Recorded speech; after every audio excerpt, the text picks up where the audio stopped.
Welcome to the Philo podcast, where soccer is a mirror for life.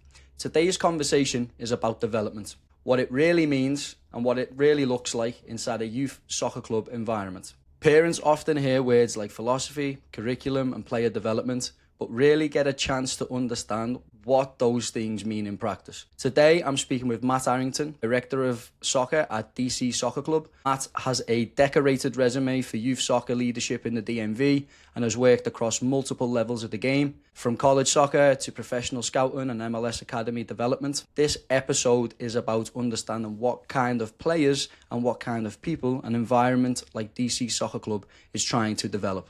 Because every club teaches soccer, but every club also shapes identity.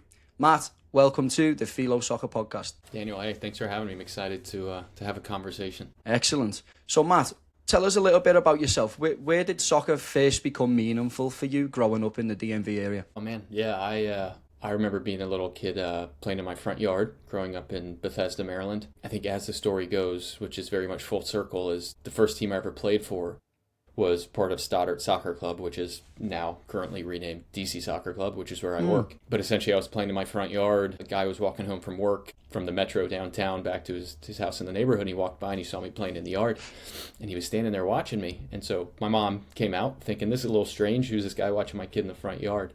And she asked him, can I help you? And he's like, hey, it looks like your kid likes to play soccer. He's pretty good. Does he play for a team? She said no. He was like, hey, listen, I coach my kids' team in the area. You want to join? We'd love to have him. So she looked at me and I kind of said, shrug, sure, why not? So that's when I first started playing, and that's where everything essentially took off. From there, I played for various clubs in the area, played for Walt Whitman High School, played for George Mason University over in Fairfax, Virginia, and left there after my sophomore year, went to Italy, played in some of the lower divisions there for a couple of years, came back, started coaching.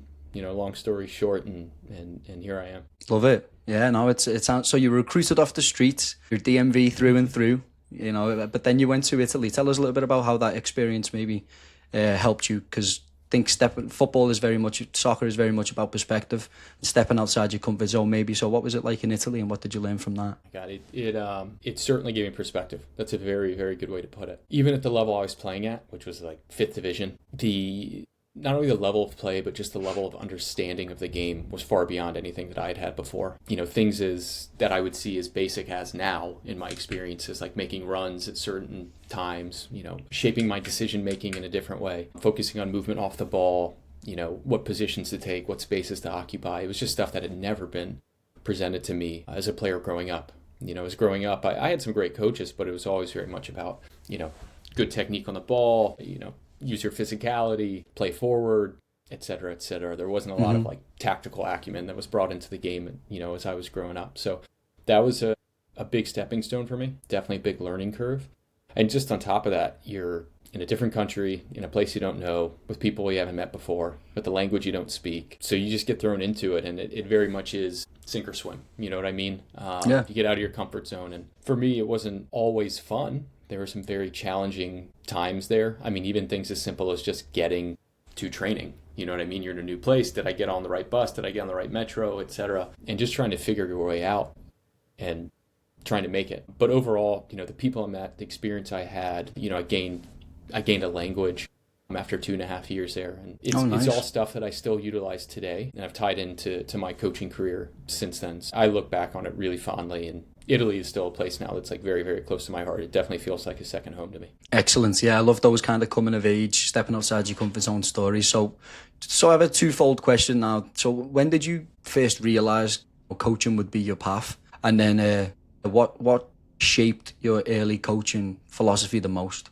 would you say? Well, I first started coaching once I'd come back from Italy. I'd spent about 2.5 years there, like I said, and just had some issues with getting passports and documentation, and kind of prevented me from continuing to climb the ladder and pursue some opportunities there. And so I came home and still had this idea that I was going to keep playing. But unfortunately, while playing here, just went through a few injuries that kept me out long term, and reality set in where I was like, I got to pay rent. I got to make some money. I got to find a way to put food on my table and all that kind of stuff. And essentially that led to my first coaching gig, where actually one of my former coaches, a guy by the name of Lance Van Winter, who's been one of my mentors, he was an assistant coach for me back in high school. He heard I was back in the area and he reached out and he's like, hey, I got a couple of teams. Would you like to coach? So I picked up a couple of teams, had no idea that that was something that I'd be pursuing long term, but it very much allowed me to dip my toes into the water of that world. That led me to understanding licensing and learning that there was actually a system to gain knowledge and work your way up the ladder within the coaching side of the game.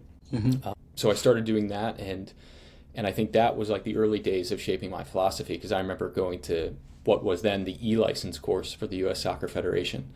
And I thought I knew everything. I didn't need to be told how to run a training session. I knew I would show up to a session, we'd do some technical work, we'd play some possession, and then we'd scrimmage, and job's done. The game was as simple as that. But once I did the first weekend of my e-license, even just the most elementary understanding of designing a training session from simple to complex and building in just basic progressions, I was like, I never thought about that before. So that very much opened my eyes and really gave me this desire to continue to learn. And over time, it just led to different experiences where I got to meet other people and go other places. I've traveled now to Ghana, England, Denmark, you name it, to learn from other coaches and from other organizations. And essentially, I think all of those experiences have shaped my philosophy, which is very much that there isn't one way to do it. There isn't a right way or a wrong way. And the place where I've landed now and in the last few years is that ultimately when we're teaching youth players, right, how to play this game and playing a role in development, they need to be allowed to make decisions. They need to be allowed to make mistakes. And you have to shape an environment that allows that to happen and allows kids to explore within those spaces. You know what I mean? We talk a lot, and I'm sure we'll get into it, about results versus development and the ever ongoing conversation about those two philosophies, but ultimately I think they tie together nicely. I think kids can learn how to compete. I think they need to know how to compete. I think they need to know how to win. I think they know how to operate in those environments, but that shouldn't be obviously put ahead of, again, allowing players to make mistakes and learn and make decisions, even if it leads to losing games, etc. Awesome. Yeah, all those experiences have shaped my philosophy. Love it. Yeah, so obviously leadership and your philosophy, trickles down, and this is a big reason we started this podcast, is to understand the people behind the club and kind of what the club's values and core tenets are. For you, Matt, how would you describe DC Soccer Club in one sentence? I mean, essentially we provide a level for everyone, and I know there are a few clubs in the area that do that, but that's very much what we do, and we're continuing to progress what that means. We're continuing to build on what that means and continue to provide even more opportunities for all kinds of different levels, ages, etc. Nice. Inclusivity. I like it. So what is the club trying to do differently then? Essentially, I've been at the club for just over a year and a half now. And I was brought in by Greg Andrulis, who's the executive director, and another full circle moment. He was also my college head coach back at George Mason University. And we've stayed connected over the years. And he himself has brought in a big focus to make this not your, let's say, traditional soccer club, but something that's much more organized, well-run, improve communication, improve how we operate, improve what we offer both on and off the field. We want to be a club that obviously is competitive at the highest levels, while also offering, again, developmentally appropriate opportunities for kids at different ages and different levels. And again, in my year and a half here, I've really seen that front and center. We've made it a big focus to be transparent with families, to communicate effectively, and to ensure that they understand that we have a clear plan for every kid that's in this club. And we're not a club that's just going to talk about it. We're not a club that's just going to kind of talk about this imaginary thing that no one ever really sees in terms of a curriculum or this developmental pathway. But it's there. It can be seen. It can be shared with families. And essentially we can show every kid that comes in the club essentially what their possible pathway is going to be and what they're going to learn. I like that. I like the transparency and the communication efforts. Being in the service industry, at the end of the day, you guys are offering a service. It's important to kind of be open and honest, but it is tough when there's so many people to manage. Is there any examples you can give in terms of insight as to how you guys go about showing parents and guardians the pathway for their players? Yeah, absolutely. So we, I think you can look at it in a few different perspectives. It could be as simple as, a parent who reaches out to the club independently and says, hey, I'd like to get my kid involved, trying to explore what you all offer. And oftentimes I or one of our other staff will get on the phone with a parent like that and kind of walk them through it. Again, what different levels we offer, what our curriculum looks like, if they play for our travel club, again, what the kids will be learning at different ages.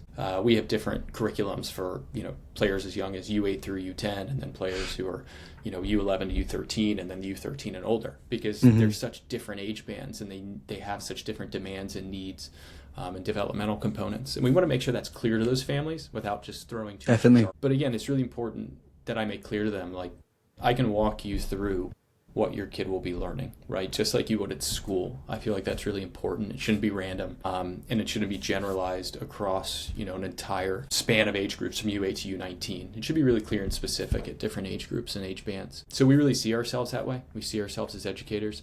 And then when you look at kind of the larger picture, I mean, we have club-wide meetings. We'll meet with specific parties within the clubs, whether it's, our academy level teams, travel level teams, select level teams, et cetera, et cetera. And we try to tailor the messaging communication to those families so it's pertinent to them, and they're not just getting on a call or a meeting with a ton of information that doesn't speak to their needs or what their kid is participating in. And it's communication at the end of the day. Even things as simple as what we're going through right now with all this weather that we've been facing here in the DC area. I mean, the amount of cancellations we've had to face this winter from the snow is not only forcing us to assess and reassess how we can improve this next year, right, and what we can do to maybe counter things like this when we have bad weather, but ultimately we have to make sure that we're communicating with our families and saying, hey, this is the situation we're faced with, this is what we're doing, this is what our coaches are offering when sessions are canceled, and just providing, again, transparency and clarity so they know what's happening on our end and they're not just thinking, we're sitting in our office and just throwing pencils at the ceiling.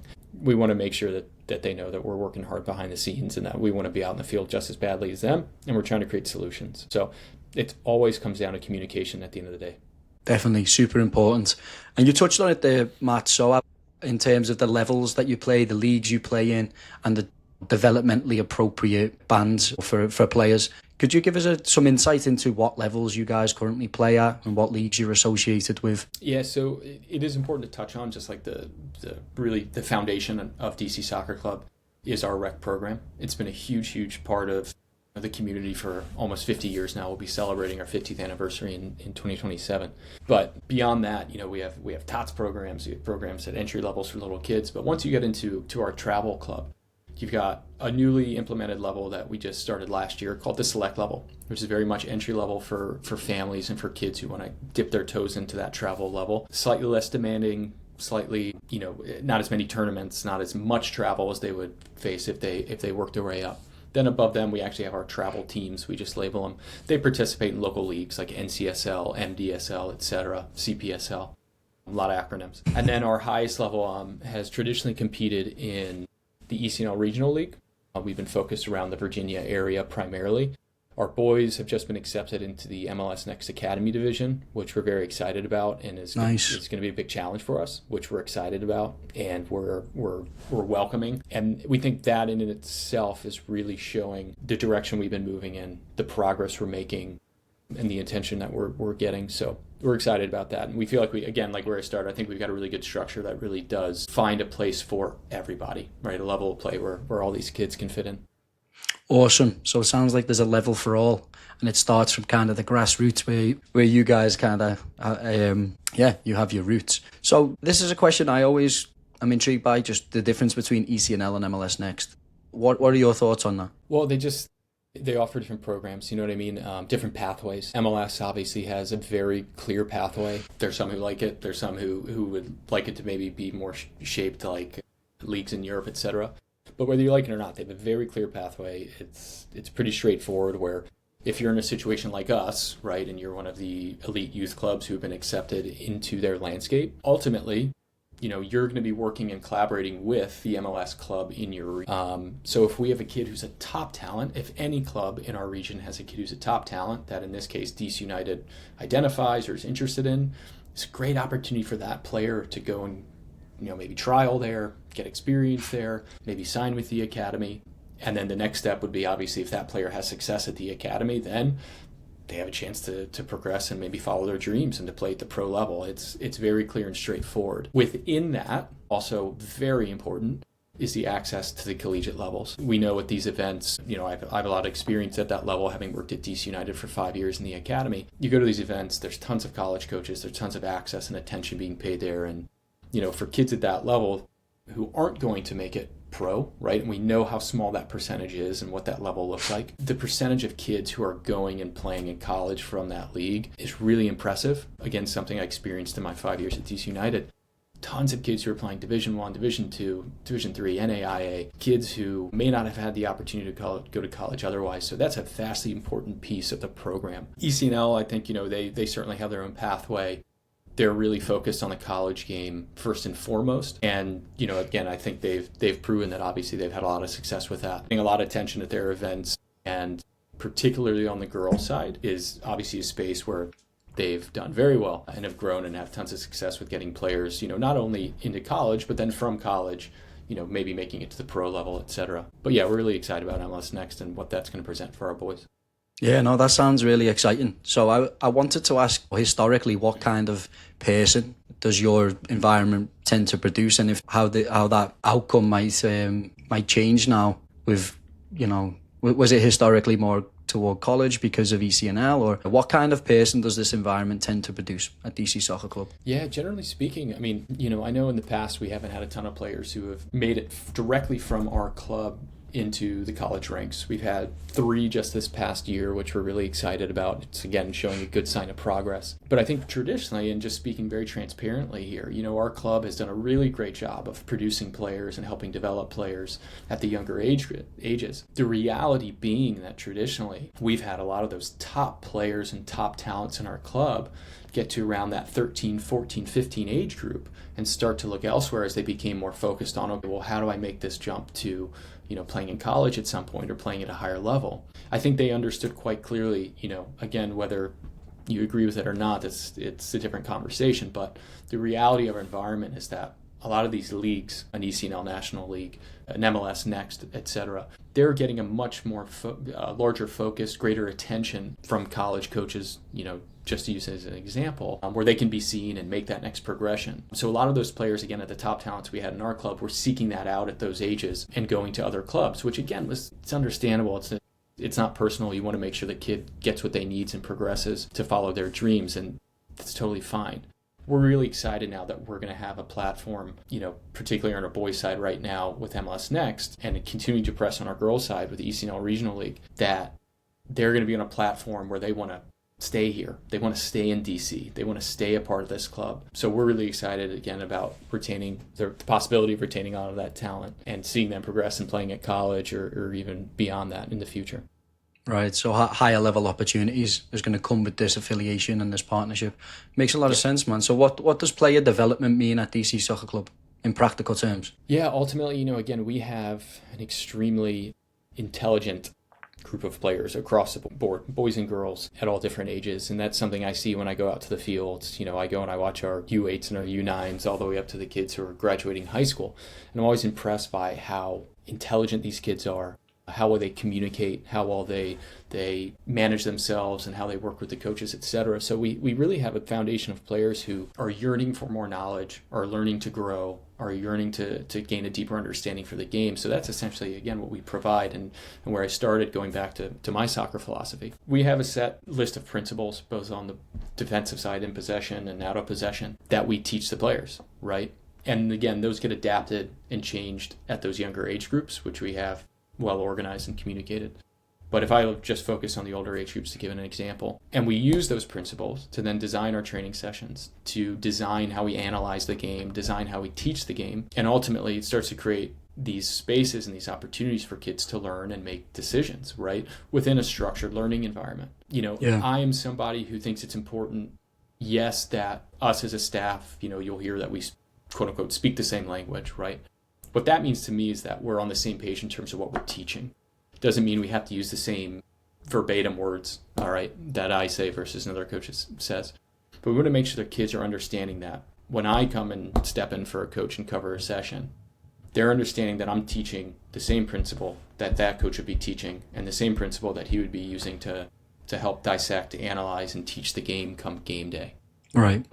And so when we put the players in a space where they can use that framework to make decisions, and we can create an environment where we're creating games and activities that bring those principles out, and again, force decision making and force players to make mistakes, that's where we see the learning happen. And we're fortunate to have players who are really embracing that, enjoying that new challenge. And so those are the players we're developing. We want to get to a place where once those kids get to that high school age group, let's say 16, 17, 19 years old, the hope is that we get to a place where the coach can sit down on the bench, watch the game, and see the players making mistakes, seeing problems, creating solutions on their own, where the coach just sets the guardrails, right? And kind of guides them along the way. That's the idea. Yeah, it makes a lot of sense. And I think consistency is important. I work with a lot of players one-on-one, and from one season to the next, they could be, a different coaching. Different coaching voices is also really important, but they could go from completely understanding the way they play to completely changing their understanding overnight, with just a coaching voice. So I think having a structure and having a curriculum that's consistent and allows players to, like you say, to make mistakes and to learn from them. Yeah, and to force decisions. And I think that's a big overarching question in club soccer. Like, how do you teach decision making? So you said the guardrails are there. So how do your coaches go about teaching decision making? It starts with having expertise. And that can't be discounted. And, I think our coaches, let me rewind a bit. There were three really important pillars when I came into the club a year and a half ago that I made my main focus, and I presented to our board, I presented to all the families in the club. I said, these are the three things that I'm going to focus on in my first couple of years here. It's going to be player development, coaching development, and player identification. Putting the player identification piece aside, the player development and coaching development go hand in hand. So we've made a big investment and a big focus on educating our coaches, both internally with our leadership staff, our technical staff, and also externally, providing more funding, more money for our coaches to go and get their licenses, to go explore other licensing opportunities. And the reason why I start with that piece of the conversation is because when our coaches are more educated, our coaches have more experience, that trickles down to the players, right? They can, once they gain a better understanding of how we want to teach and how we want to analyze the game and the principles that we use as our, again, the guidelines in terms of how we teach, they can then look at situations in training, putting it in a situation like, let's say, the focus on the day is playing in behind, right? Playing behind the opposition's defense. They can start to see those situations, how they materialize, how they build up, how they might address the entire group in reference to that principle, and how they might address an individual based on their position in that principle. So it's really important you have expertise and in-depth understanding of not only the game, but each of those principles so that you can watch them happen live and you can start to break down, okay, well, what are the issues here? Okay, my center mid received the ball, turned and faced forward. He played the pass in behind, but it didn't connect. Maybe the run wasn't made. Well, why wasn't the run made? Why was the timing of the pass what it was? What trigger or cue was he looking for? What trigger or cue was the player off the ball looking for? And so once you can say, okay, stop, step in, and not give the kid the answer, but ask those questions. And even if the kid doesn't maybe immediately have the answer, you can start to ask those questions and kind of snowball them into other questions and then say, okay, let me step away again and see if this player can solve it on his own, right, or her own. It's allowing those spaces to happen. But two things, if a coach doesn't have the experience and the knowledge, they may not ever recognize that moment where that principle didn't come out, right, or the action wasn't completed successfully, or they may not recognize when they step in and say, oh, okay, well, the pass wasn't played in behind, or it wasn't connected with the other player in behind. They may not have the depth of knowledge to really understand why. They may not have the depth of knowledge to understand, okay, well, it wasn't the player playing the ball. It was maybe the position of the player who was making the run or who didn't make the run. Right. Why didn't he make the run? So you can really go down this rabbit hole where if you have that knowledge and expertise, you can really step in and start to break those things down. And kids are very, very smart at every level, right? It's not just the kids who are good in school getting A+, right? It's all kids. All kids are very, very smart. So if you start to ask those questions and put them in those situations, they will catch on, they will respond, they will start to become more analytical. And that's what we want. That's what we're trying to create. Nice. I like it. Yeah, environment's everything, and education especially. I've had a short stint in club soccer and I love my experience, but I felt always as an educator as well, I always felt like I was trying to teach the parents just as much as the players, because parents are so heavily intertwined with their kids' lives and they're constantly asking, why isn't this happening? Why isn't that happening? And you're almost working overtime as a coach, trying to.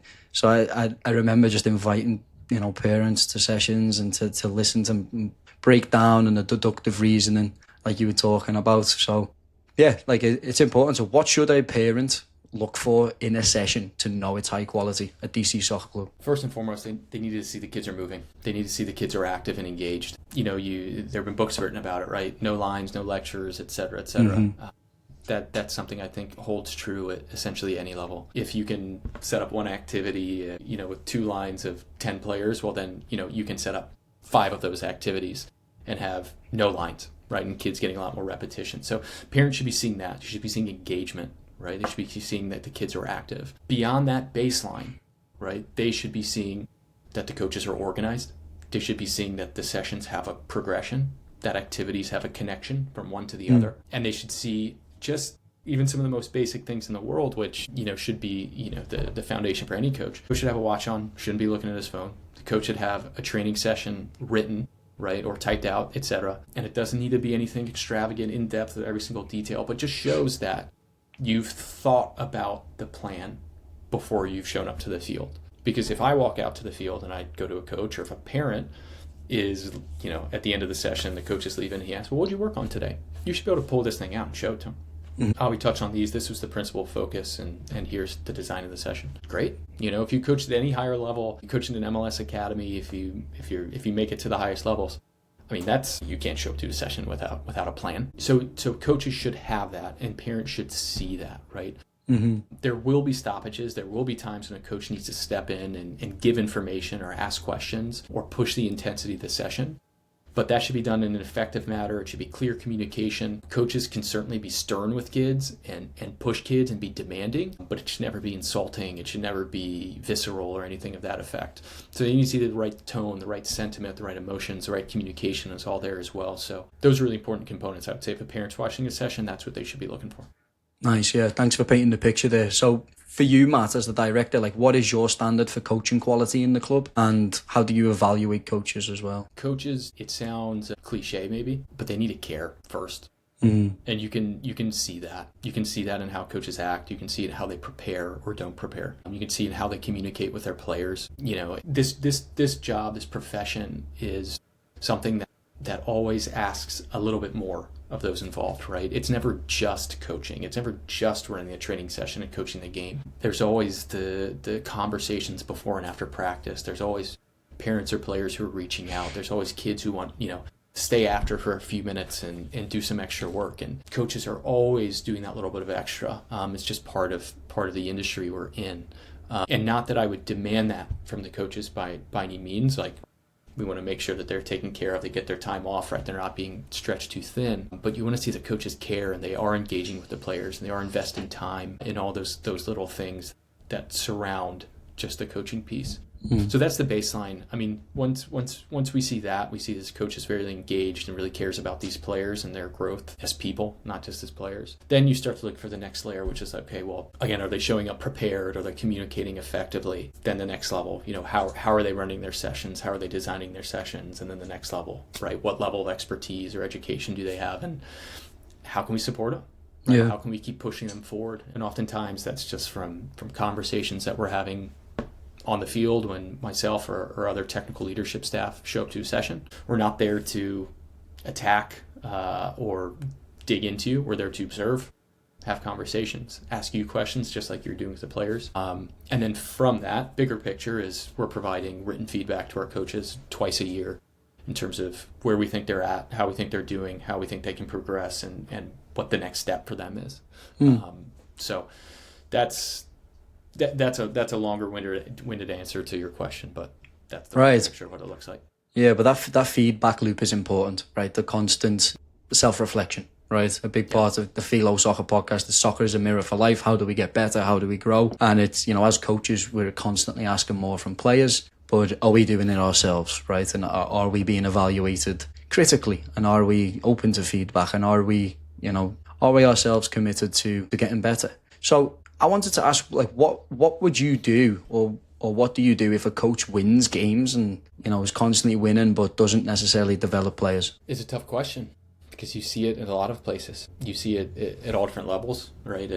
At various clubs. I've seen it in many of the places I've been. Ultimately, someone in my position, right, who's in a technical leadership position, ultimately, it is digging deeper into, okay, well, what is this coach bringing to the table? What are they doing right? You know what I mean? What kind of environment are they creating? And if we go back to what I was just saying about, how we identify and help develop coaches, it ties in with this answer as well. The big question is going to be, how does this coach care for these players, right? How does he treat these players? Is he treating them like tools he had in his toolbox to help him win games? Are there kids who are sitting on the bench, especially the younger ages, for extended period of times and getting, a few minutes in the game here and there versus really getting that experience to learn and make mistakes and be in a game environment? If we see things like that, right? And I know there's a big conversation about playing time and if it should be equal or if it should be merit-based, and there's validity on both sides of that. Where do you stand on that? Because that is a good one. Like, every kid I coach is all about PT,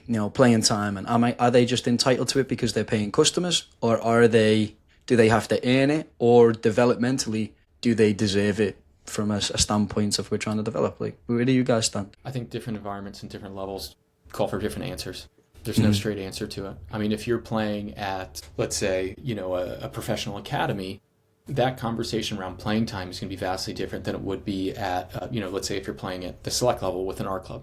If you're playing at the select level with an art club, we're generally trying to make sure everybody gets equal playing time in that experience. If you're playing within travel teams of our club, we're trying to have that same sentiment as well, right? We want kids to get experience. We need players to get experience, right? That's how they grow and learn. Right. Now, going back to what I was just saying in terms of being at like a professional academy, you'll certainly hear arguments. And do I necessarily veer on the side of that? Maybe not necessarily. But arguments coaches will make where they say, hey, listen, I'm preparing these kids for the pro level. They need to learn how to sit on the bench. They need to learn how to come on and be a substitute for 5 minutes at the end of the game. They need to learn, how to be a starter. They need to learn how to, you can run down the full list of experiences that those coaches feel like they should have to prepare them for the pro level. I am somebody personally who veers more on the side of we need to get kids in the game regardless of situations, circumstances, etc. And that doesn't mean I've been perfect in my career by any means. But even, again, going back to when I was at DC United, it's a really high-level, intense environment in many ways, and we know our goal is to develop pros. I still had, 18 kids on a game day roster. It was very important to me that all 18 of those kids touched the field, right? All 18 of those kids got experience, and not a few minutes here and there, but extensive match minutes, you know what I mean? Yeah. It is part of the experience. And again, whether or not, the team that I had on the day beat Red Bull or Philly Union, you've heard it all before, but it was really besides the point. Nobody's talking about that. Oh, Matt, remember that DCU team that beat so-and-so? All right. No, not really. What I do remember, though, is the kid who did get minutes in that game, who was the 18th kid on the roster, who is now playing in college, right? Or is now playing soccer at a higher level, or now still has a passion, still has a desire to play for the game. Right? And what I fear is, going back to where your question originated, if we are too focused on those results and it becomes too much of a result-based club or league or industry, then you're really losing sight of get kids in the game, get them experience. Because at the end of the day, training is one thing, right? All kids are participating, engaged in training. The game is what everybody lives for, and the game is where we're going to learn the most and really get those experiences that you ultimately cannot create in training. So if you restrict a kid from having that, like, you're really taking the joy out of things from them. So yeah, you've got to get kids in the game. I'm not saying it has to be equal at all levels and all environments, but kids do need to have experience. They need to gain those experiences if they're ever going to progress and develop. I like it, and I agree. I think the game is the greatest teacher after all. However, as a college coach myself, not necessarily that the college I coach at is about results or anything like that, but you want to win, you want to succeed, but at what cost, right? And I think so. For me, Matt, I feel your sentiments toward getting touches on the ball, playing, and it does allow for that passion.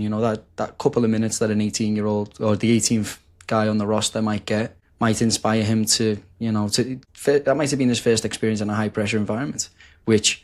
One little spark like that can completely change a player's career. So would you do you guys have a playing time philosophy at DC Soccer Club then? If anyone signs up, they guarantee game time, or like you said, stepping into MLS Next now, it might be a case where the coach feels you get 5 minutes, or is it, we give playing time? Like, is there a clear-cut philosophy there? Or no, I think I'd be lying if I said there was something clear-cut. I think we have had a lot of discussion internally, and again, this is the full transparency of like I started with, about playing time, right? And how we want to manage it, how we want to, again, deliver playing time across different levels, different age groups, etc. It is something that we've had, again, with our leadership, technical staff, we've shared with our coaches, and it is something that we continue to work on and we're trying to refine before we put something out and say, hey, listen, here is the clear cut in stone stance and philosophy of what we say on playing time at every level and every age. Here's what you should expect. It is something that we are, I think, very near completion with, and I think we're starting to get, buy-in from all of our staff, because they've been involved in the conversation. But it is something, one, I don't think should be rushed, because it should be thoughtful, because it really does change at different levels of play. Yeah. And it evolves over different levels of play. So we want to make sure that we get that as close to right as possible. The other piece to that is it's never just as simple as like, hey, here's our philosophy. Okay, go. But there actually needs to be like really clear standards of procedure connected to that. So we aren't just throwing some idea, some philosophy out there to exist in the ether or to impress parents by having it on our website or et cetera, et cetera. But it actually needs to be something that's real, that's actionable. And so the next steps from having something like that where you've determined playing time would then being, okay, well, what is the procedure then beyond that? Because what it means then is that our coaches are going to need to start tracking playing time.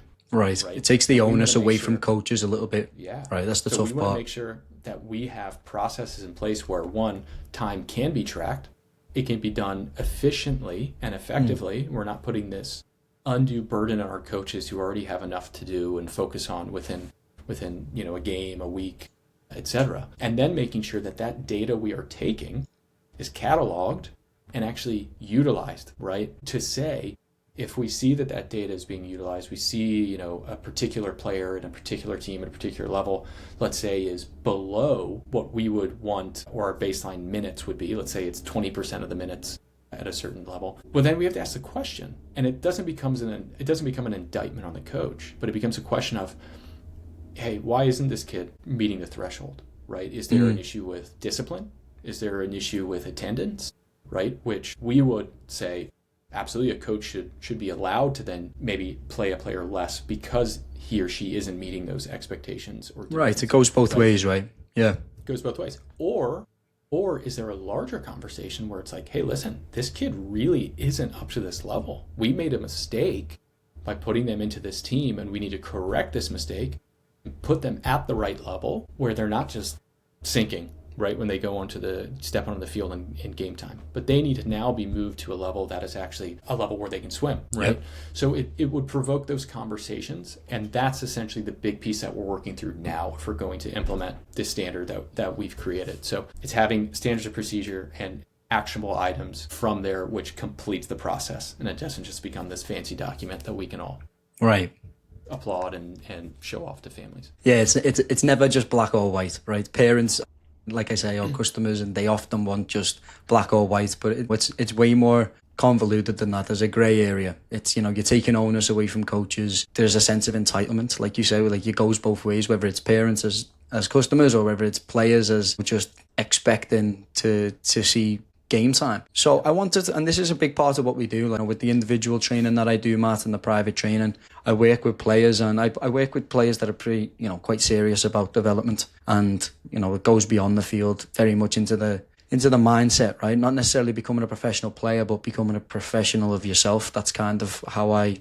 operate. And so for you as the director of coaching of DC Soccer Club, what mindset weaknesses do you see the most or see most often in young players today? I think there's too much pressure put on kids at too young of an age, and I see that at every level. I see it at every level. I think it's a tale as old as time. I think it's evolving a bit in this day and age, just stating the most obvious things in the world, right? Social media. These kids, all of us, we have access to see how amazing everybody else is doing, in different places. And that creates a sense for, I think, many of those kids of like, oh, well, I'm supposed to be at that level, or I'm supposed to be doing what this kid is doing. There's always pressure from parents, right? That exists. We know it exists. There could be pressure from coaches, et cetera, et cetera. And that is something I continue to see really affects the confidence of young players. And going back to where I started about philosophy, like it doesn't necessarily create that environment where it's like, oh yeah, the kid made a mistake. Good, great. Like let's figure out what the next step is from there, or what the communication is from there. I think that's a huge piece that can't be looked over. It's just kids need to be in a space where they can play, where they can learn. Right? When kids go to school and they go into class, they're not sitting in math with a parent standing on the sideline watching and yelling at them what to do. You know what I mean? They're in a space that's a learning environment. There's one teacher. There's one person in charge. They're in a space where they can learn and focus, make mistakes, and learn how to correct them. Right? Find problems and create solutions. Oftentimes what we see in our environment, right, just in the whole soccer landscape or whole athletic landscape, not just in this country, but everywhere, is you go to training sessions and there's parents on the sideline, right? Maybe they're talking, maybe they're giving points, but even sometimes, and not in every case by any means, but even sometimes just that presence can put pressure on those kids, right? You see them looking over to mom or dad, oh, I made a mistake, or I did something good, did they see what I did? And you want them to be in a space where, again, like they're focused on the coach, they're focused on training, they know they're in a space where they're learning, they can make mistakes, and learn how to create solutions. Definitely. And again, that's not just a parent issue.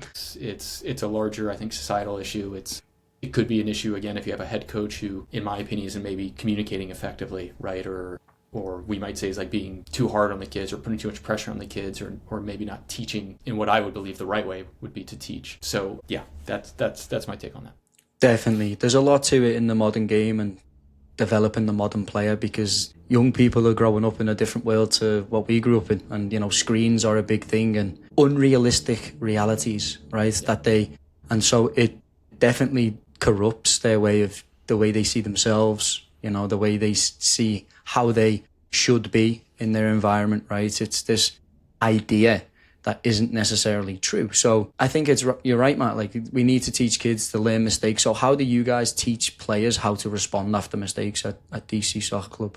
I think the big piece is the same way that, again, we teach our coaches, right? Which is be analytical, right? Have a process, essentially. We just did a recent in-house coaching education piece back in January. And I had the older coaches, I had the U13 through U19 head coaches, and we were sitting in a room and running through video clips. And basically the questions were, okay, we'd watch a video clip and you would see a certain principle happening. And so it was up to the room to then identify what principle was taking place in that clip, right? Where the breakdown was, right? What could be corrected and how you could correct it. Right, so essentially it was kind of this framework of, determine what the issue is, analyze it, and then prescribe a solution. And so we want our players to be doing that same thing. We want our players to get to a place where, okay, yeah, you've made a mistake. Of course, we don't want like the angry reaction, the blow up. We all know that's a waste of time. Like the game's too fast. You need to move from one action to the next action very quickly. But we also want you to be analytical, right, in those moments. Okay, I received the ball as a center mid and I turned into pressure and I lost it. Well, why did I return into pressure? Okay, one could be, you didn't scan, you didn't check your shoulder. Okay, the other piece could be your positioning. Are you too close to the player that's playing the ball, right? Are you not giving a good angle? Third piece could be the fact that you didn't find space or create space to then find. Okay, well, how do you create that space? Maybe it's a movement to create more distance, to pull a player out of position, right? Maybe it's just positioning behind the back of your defender. But if we're not providing those players those tools, right, to have that toolbox of a way to analyze a situation, okay, well, where's my teammate? Where's the defender? Where's the ball? Where's the goal?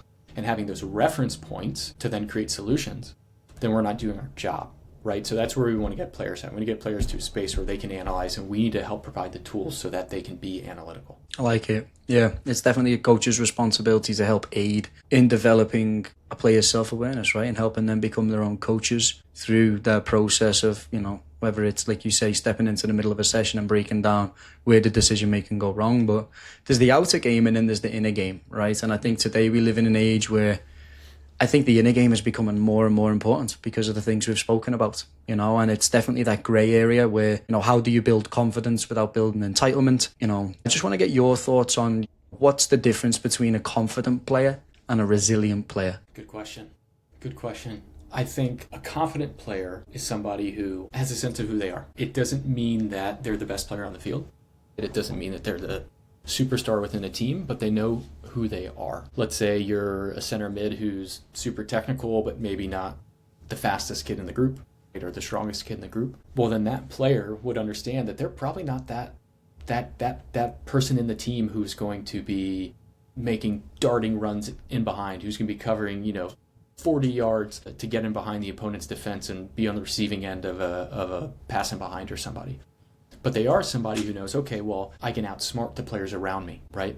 Their confidence comes through their intelligence, right? Their confidence comes through their experience and their way to analyze and solve problems. I think resilient players are more so connected to the emotional side of the game, right? Where they make a mistake, they don't belabor the point, they don't dwell on it, but they understand that I can come back from this. I can move on to the next action and be okay. And I've seen that with a lot of kids that I've coached where, again, a big focus of mine within a number of other things really is to do that. It's to develop resilient players. To say, hey, listen, you make a mistake, I'm not coming after you, right? And we had situations where you'd be in a training session or in a game and a kid would make a mistake and everybody on the team's going, well, why'd you do that? What was that? Come on, you should. And it's like, whoa, whistle, stop. Hey, so-and-so, do you know that you just made a mistake? Kid says, yeah. Great. Do you need the other 10 of your teammates on the field to tell you and remind you they just made the mistake? No. Good. Just make sure we're on the same page. You know what I mean? So once you give kids this understanding, it's like, hey, listen, generally speaking, like we know we make mistakes, it's all about the next action. It's not just identifying the problem, it's identifying the solution. And once kids understand that, one, they're in an environment that encourages that, and two, that they actually have the ability and the control to do that themselves. And yes, that is resilience in my opinion. Like that's a resilient player. And then maybe that leads to them understanding who they are, what they can become, who they want to be. And maybe that's then where confidence comes into play. Maybe that's the connection point to your question.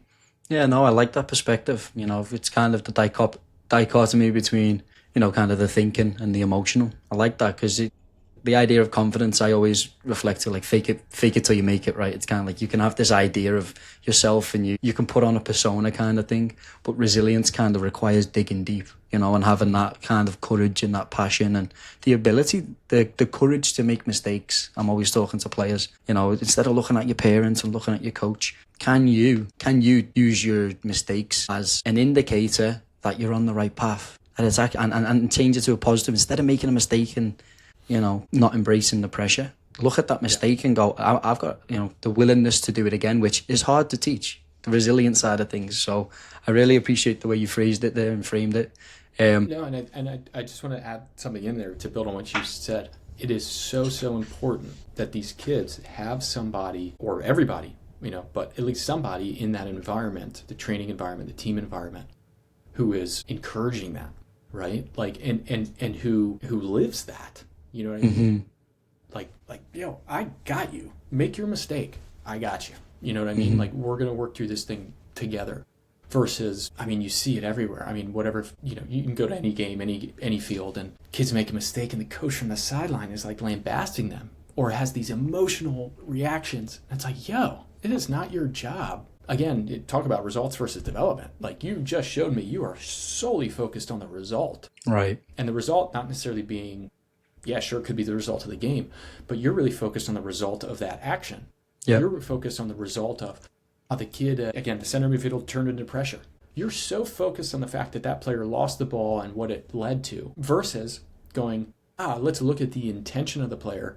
Let's break down what the issues were and then how we can provide a solution. Yeah. That's someone who's focused on development. And again, the amount of coaches I see who just stand on a sideline and want to yell and scream. Talk about destroying confidence, destroying resilience. There you go. And there are arguments you can make otherwise, and I've heard them all before. Kid gets to a higher level, they're going to have to learn how to deal with this. Yeah, sure. Do they need to learn how to do that as a 13-year-old? I would argue otherwise. I would argue we want to keep that kid growing, building, learning, enjoying as much as we can, as long as we can. And quite frankly, when they get older and they develop that level of maturity and confidence, they'll be better prepared in terms of how to deal with those adverse moments, to deal with negativity, to deal with being ostracized and criticized. But if you don't lay that framework and give them the tools, they're never going to be there. Talk about confidence. It'll never exist in the kid, no matter what mask they're trying to wear as they get older. So there really has to be somebody in charge in the environment who truly believes that and lives that way and teaches that way. I like it. How do you guys create that positive, supportive environment overall? Do you guys get together and sit as coaches and say, this is non-negotiable for us as a club? Because I do agree with you. I think looking back to when I was a young kid, just one thing my grandfather would say, or one thing, an outsider would say pretty much could make or break you, and it's everyone I speak to and their stories throughout the game who have gone on to, in whichever pathway they've chosen, but to still be given back in the sense it's, they realise the importance of positivity and support from a young age, as opposed to, coaches taking things personal, being emotional, and like you say, it's so easily can break confidence. So how do you guys do that? It goes back to what I was saying earlier. Coaching development's player development, right? We need to, if I'm going to ask that of my coaches, then they need to see that I am following that same philosophy in terms of how I treat them. You model it. Modeling, right? Model it, right? Yeah. I mean, essentially, I like that. That's what it is. I mean, I want my coaches to gain experience and get education. So we provide opportunities to do that. I also want my coaches to be themselves. I don't want to go to a training session or go to a game and hear me. I want to hear them because the players need to hear them. And next year, when they have a new coach, they need to hear that coach, right? And understand that there are different ways people speak, communicate, teach, care, communicate, etc. And they need to have those experiences. And I need to make sure I'm giving the space for those coaches to do that and to be themselves. And so when I come to coaches, again, like I said earlier, I don't come to them and say, what are you doing in this training session? Stop. Step into their training session, interrupt. I step into a session and interrupt. Now all the players are looking at me and going, well, that guy who's our head coach, he clearly doesn't know what he's talking about.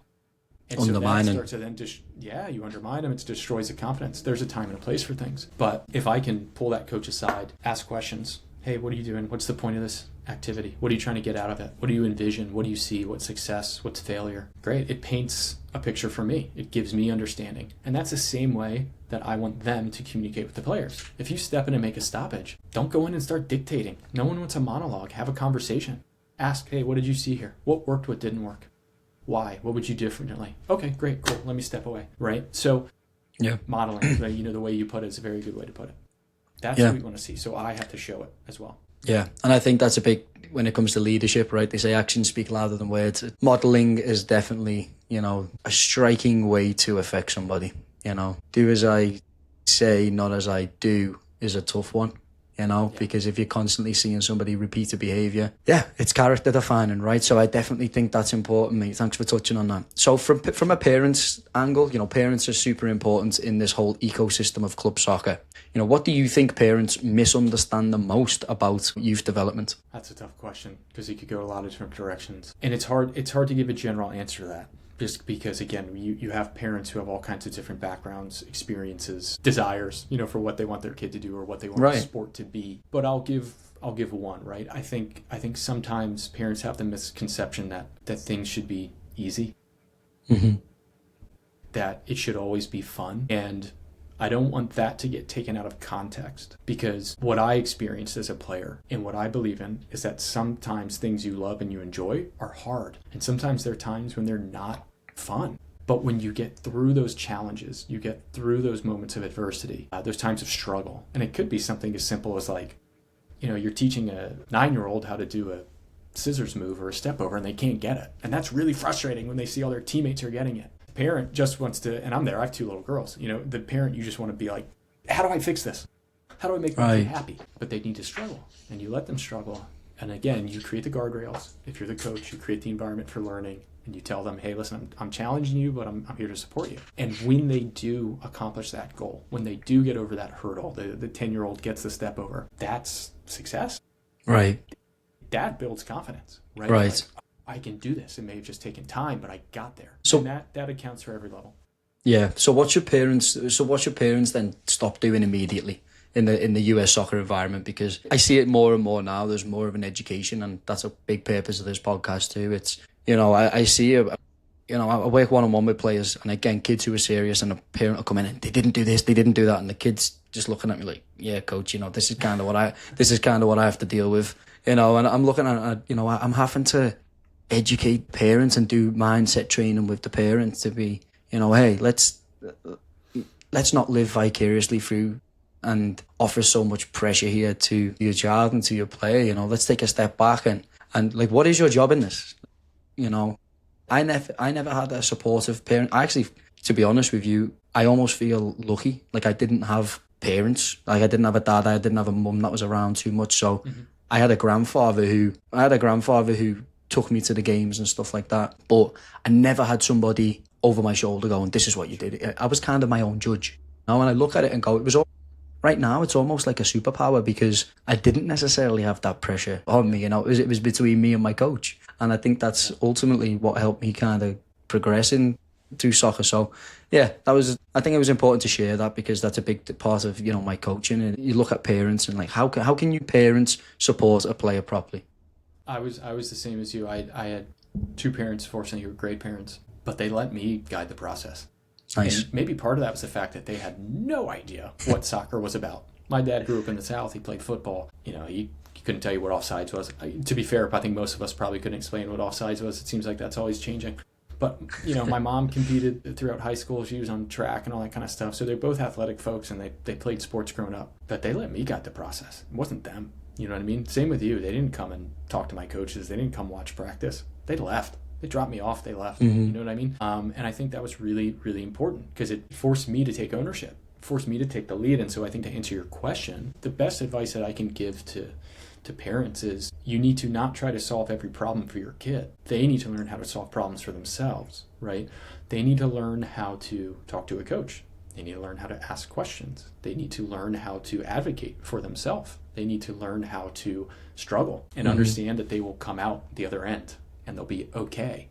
But if they get to a point of discomfort, a point of struggle, could be playing time, could be they're not able to execute a certain action, a certain move, whatever it might be. It could be that they went from being the best kid on their team to moving up, and now they're the worst kid on their team. And that's hard. It's challenging. They may go to a team where they don't know anybody, and they have to navigate it, build new social constructs, meet new people, build new relationships. A parent can't step in and solve that, because if a parent steps into the middle of that struggle and cuts it off and tries to resolve the issue for the kid, you're setting a precedent now where that kid goes, well, mom and dad will solve this for me.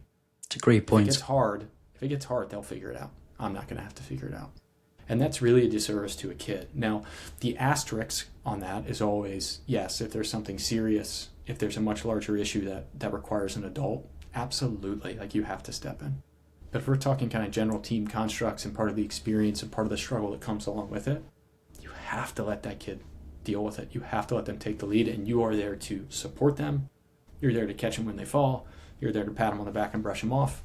But you have to let them get through it, because that's how they'll grow. That's how they'll build confidence. That's how they'll really develop in the game and as a person. I like it. Yeah, be supportive. Don't unknowingly, hurt their development by stepping in and solving all the problems. I really like that. So let's talk about, what does success look like for a DC Soccer Club player at 18?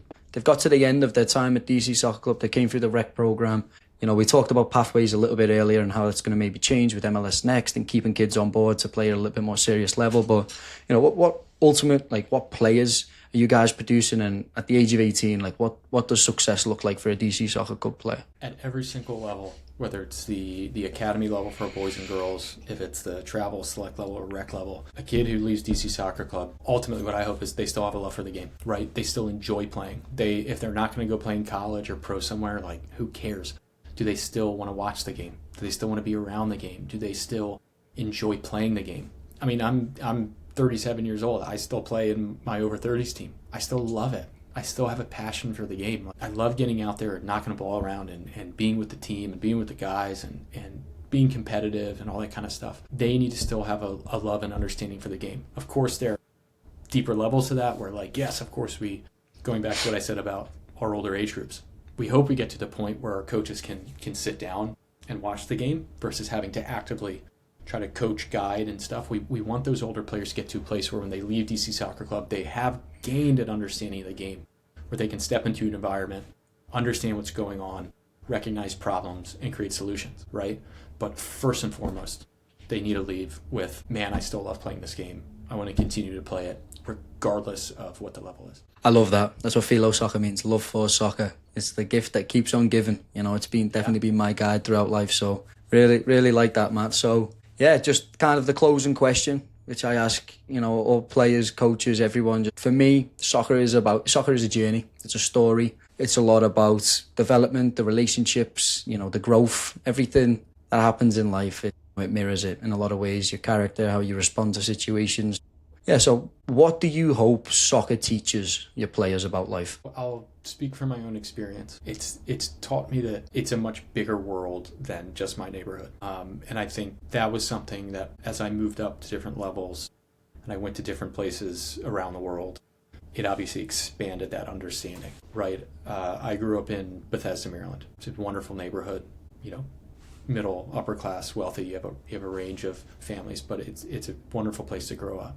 When I started playing higher levels of soccer, I started playing kids who didn't look like me, started playing with kids who were maybe of a different socioeconomic class. And it made me understand that it was a bigger world outside of my neighborhood. It made me understand that there were people who were different than I am, different cultures, different beliefs, look different than me, all that kind of stuff. That can't be understated, how important that is, because it also just opened my understanding, again, not just within the game, but within the whole world. I became more interested in going places and seeing other things and meeting new people and having different experiences.